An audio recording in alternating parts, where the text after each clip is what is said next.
question. What is yeast? So you, no.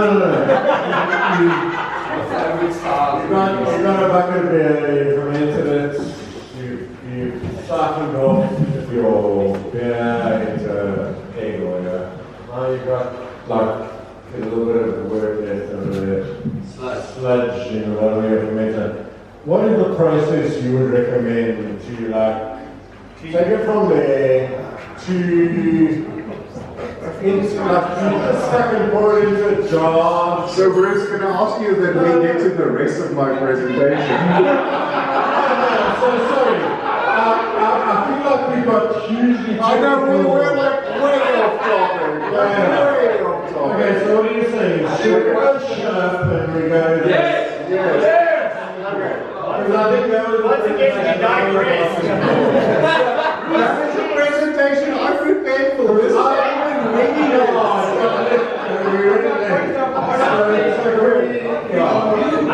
Okay, Mr. DJ, can we please get the next slide? Okay, so as far as I'm concerned, and there's other ways that you might be able to do this, but I personally feel there's 4 ways that you can reuse your yeast.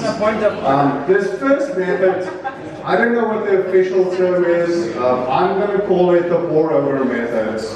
And that's basically just, as Bruce now said, you've either racked your beer onto secondary or bottle, you've tanked it, you've got a yeast cake there, and you pour new wort onto it.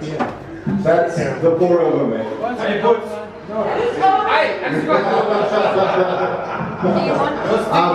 I think the second method, harvest and rinse, is the one that most home brewers would actually be interested in, and the one that you would actually be doing.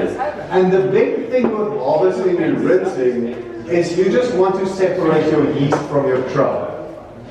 You want to wash good, healthy yeast cells out of your protein and hop trub that you have in the bottom of your bucket or your fermenter. And I think that's the one most of you are actually interested in.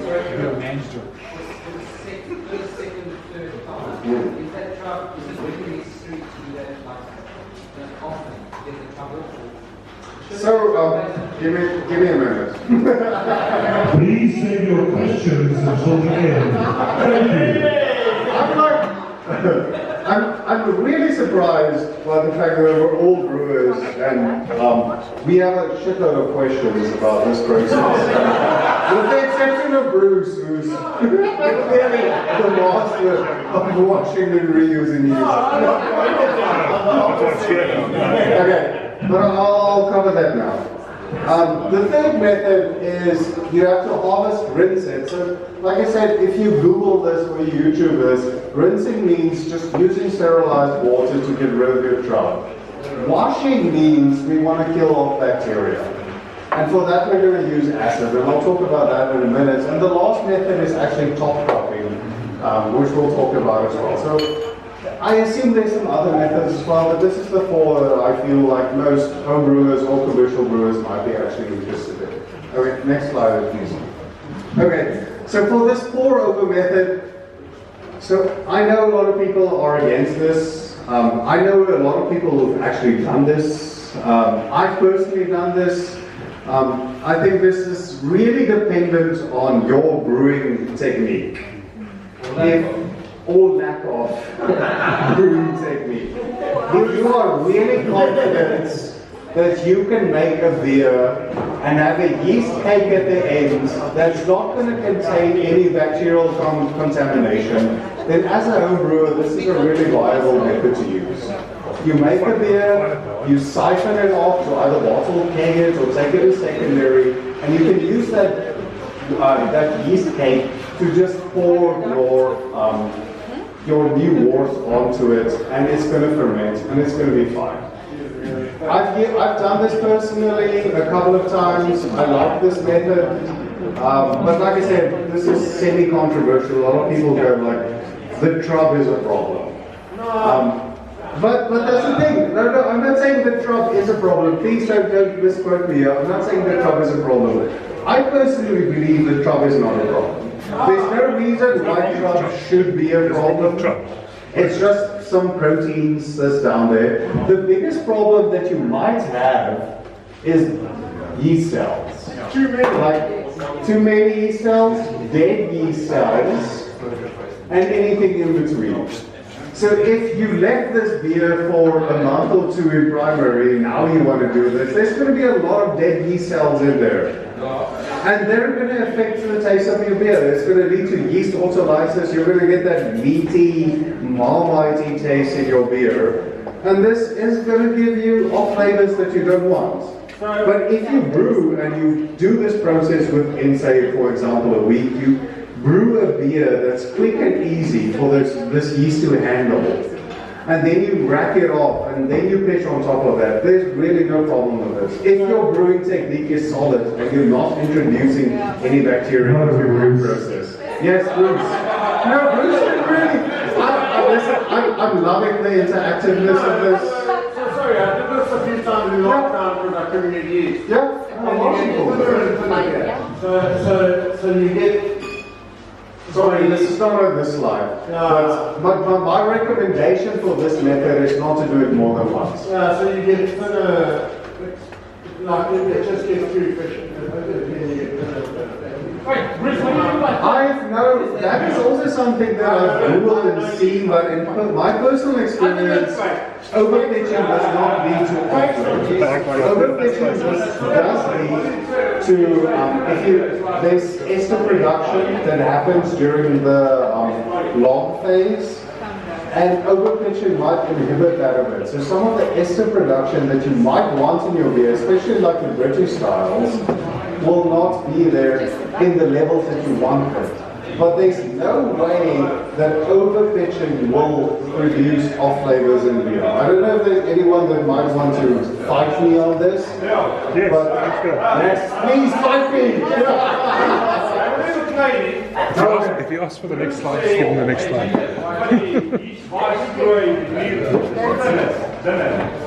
But let me say this, I don't recommend doing this more than once. Personally, more than once. I've done this, and I really like this, and I also told this to someone earlier. If you use alcohol yeast to make a starter with a starter using the Kolsch yeast, where you make American wheat, and then you use that yeast cake to make a Kolsch, and you make a fantastic Kolsch. And I really like doing that. I've done it a couple of times, and it really works. But I would not do that more than once. Just the yeast autolysis, the thinning of the beer, this is all things that will happen. Wait, let's go there and I'll go to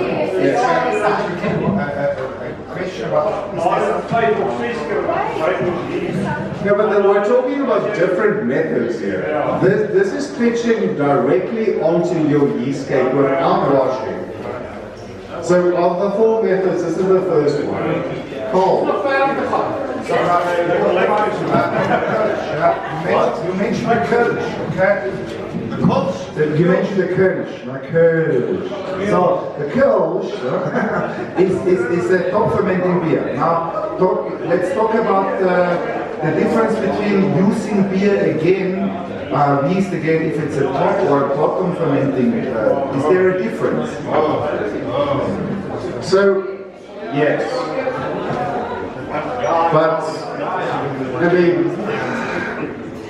if you're making lagers, it's always taking longer.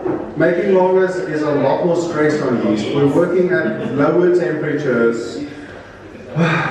You're usually working with, I would personally not repitch or do this for lagers. You want lagers to be clean. For lagers, you need healthy yeast running at optimal conditions. So I would personally not do this for lagers. Just like I said, if lager yeast is a bitch. If lager yeast gets weird, then it makes. But yes, I also love it. But I mean, the problem with lager yeast is if it gets stressed, it makes weird compounds, and lagers are so fragile because there's no hops and malts and everything supporting it. And if something is weird, you're making a lager that's drinkable drinkable, but different. Different lagers are fine, but at BJCP level for competitions and commercial levels, competing with SAB, I mean, a lot of us have problem with SAB, but shit, Castle is clean. The Castle Light is clean. It's a good lager. You're a BJCP judge, that's a light lager, perfectly brewed. How do you like lagers? I don't like coffee. But can you find me that is a perfectly brewed lager? But can you as a BJCP judge fight me and say it's a bad brewed beer? According to style, is that a perfect light lager? How? That's just because you want to fight. No, now we're semantics, yes. I would. 3 days after terminal, 3 days time. Okay. Let's get back to the presentation.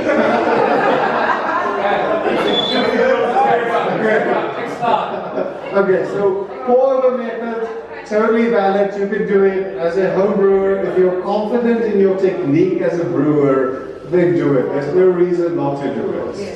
If your beer is clean, there's no infection, this is the easiest, sorry, go back one. This is the easiest way to do it. You don't need additional equipment, you don't have to sterilize stuff. You have a beer, you rack it off, you make a new wort, you pour it on, that beer is going to ferment. And please be careful, because if you ferment for like a week and you pour new worts on it, make sure there's headspace in your fermenter. Like this beer is going to explode. So it's healthy yeast after a week. Yes, it's good yeast. Okay, next slide please. So like I said, the major things here is the fact that you have to take style into account. The major thing is you have to take style into account. The thing here is start with lighter beers, work your way up. Don't brew a Russian Imperial and then think you're going to make a light lager afterwards and none of the flavors are going to transfer. The trub contains all of those flavors from your roasted malts.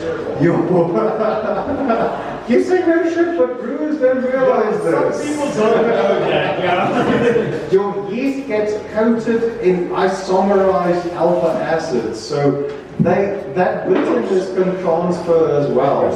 So make sure that you take this into account. We recommend going either with the same style or going from a smaller to a bigger style if you want to do this. Also, the ultra-lysis thing. You asked me about the perfect time to do this. Be clever about it. Like I said, don't do 3 months and then think it's going to work. Do it after a week. Like if you want to do pour-over, do it after a week. That's going to be the best. That's my personal opinion.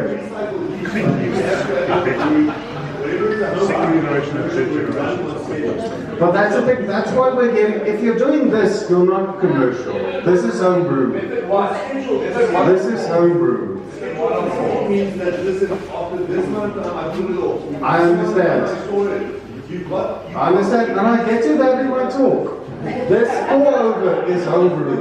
I know, it's a fantastic question, and that's why I'm covering it. Please hold your questions until the end of the talk. Thank you.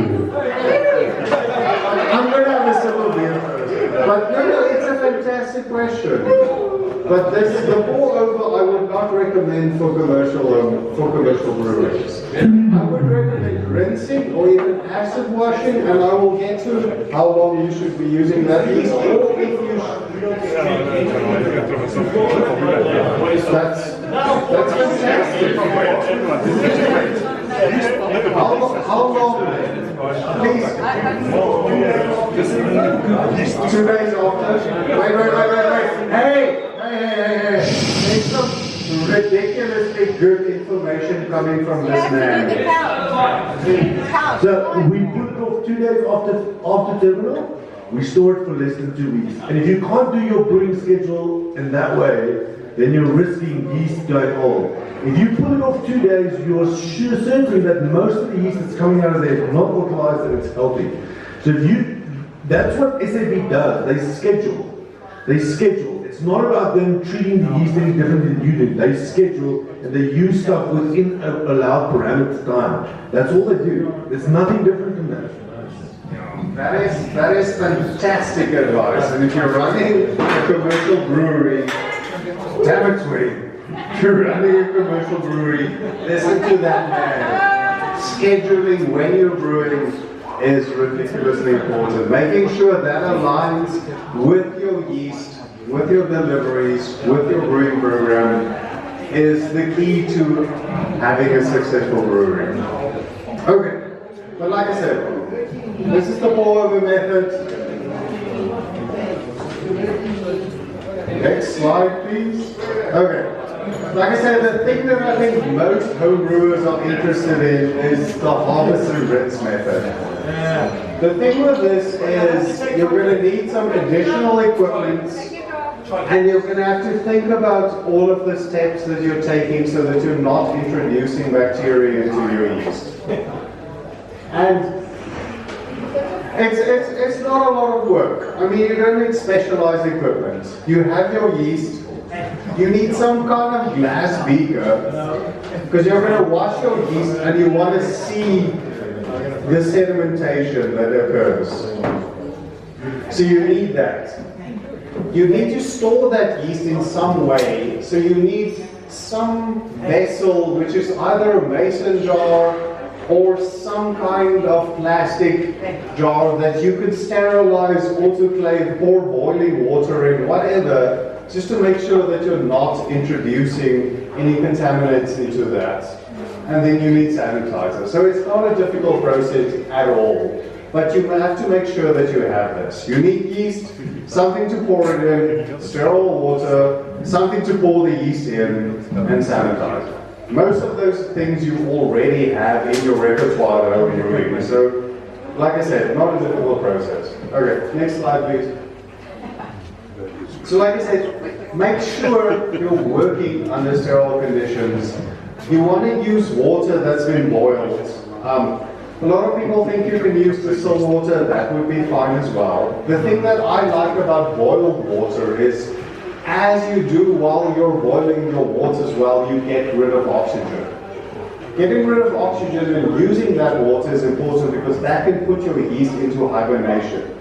If you give your yeast oxygen, and there's a bit of a carbon source left in that, your yeast is going to start to replicate again. And it might cause problems. So, boil your water, it's sterile, you're not introducing any bacteria, and it also helps to put your yeast into hibernation. Sterilize the jars that you're going to use eventually to put your yeast into. This is either by putting them into the boiling water that you're already boiling, or using any of the commercial sterilizers you're using. Sterilize this beaker over here that your yeast is going into. And then let this cool to room temperature. Please don't use the boiling water to wash your yeast. I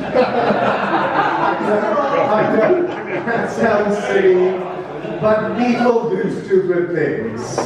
So boiling water is going to kill your yeast. Use sterile water that's actually cooled down. Put a pot or put a lid on your pot. Make sure nothing drops from the environment into it. You've got clean, sterile water. Next slide, please. I have to do another photo now. Okay, so you want to harvest your yeast. You did your brew. You decided this is now 1 or 2 weeks in. You wrapped your beer to secondary, you kegged it, or you bottled it, and now you've got that yeast keg. And like I said, the idea with this method is just to wash the trough out of your yeast and actually get healthy yeast to use in the next fermentation. So you kegged it or wrapped it or whatever, add about 2 liters of water into your buckets. This is going to depend on the yeast that you use. If that yeast is super flocculent, you might need to add a little bit more water. If it's a yeast that's not that flocculent, that can resuspend easily, you'll probably use a little bit more. So learn your yeast, know what your yeast wants. This is a process that's going to take a bit of experimentation. So, but roundabouts to use water. Add that sterile water into your bucket, give it a little swirl, making sure just to break up any clumps. So you don't want any of those trouble yeast clumps in there. And then very important, because I see a lot of people forget about this. You've been handling that bucket. You've been touching the rim. You've been moving it about. You've taken off the lid. But now you want to pour that into a sterilized container. So just make sure that you sterilize the rim of that bucket as well. How? Don't be stupid. How? It's like a spray bottle. Just a spray bottle. You've got to sterilize the spray on the outside, or you can take some boiling water, rinse it around the way. You could use gloves beforehand. It doesn't matter, but